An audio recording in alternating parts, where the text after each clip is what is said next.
और नाज़रीन, अरब मुल्कों का राजा सऊदी अरब पाकिस्तान का बॉडीगार्ड बन गया है। ये हम नहीं कह रहे हैं बल्कि पड़ोसी देश भारतीयों की चीखें हैं जो पाक सऊदी स्ट्रेटेजिक मुआहदे से खौफ में मुब्तला हो गए हैं। पाकिस्तान की सिफारती और दिफाई कामयाबियों से खाइफ भारत गोदी मीरे की नींदें ही उड़ गई हैं।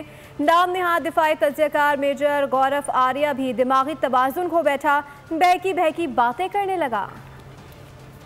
सऊदी अरब दिफाई मुआहिदा, भारत में सो चीखें ही चीखें। गोदी मीडिया को तो सांप ही सूंघ गया। सऊदी अरब को पाकिस्तान का बॉडी गार्ड बना दिया। खातून एंकर खिफत मिटाने की भरपूर कोशिश करती रही। हर मेजर गौरव आर्या की भी रातों की नींदें उड़ गई। कराची पर कब्जा करवाने वाले भारतीय तज्ज़ियाकार आए बाएं शाये में मसरूफ। पाकिस्तान और सऊदी अरब के दरमियान स्ट्रेटेजिक मुआहिदा खित्ते के लिए गेम चेंजर करार दिया जा रहा है। चंद भारतीय मीडिया आउटलेट्स ने मोदी सरकार और सऊदी अरब के दरमियान ताल्लुकात पर भी सवाल उठा दिए हैं। सब्सक्राइब करें और बेल दबाएं ताकि कोई खबर रह न जाए।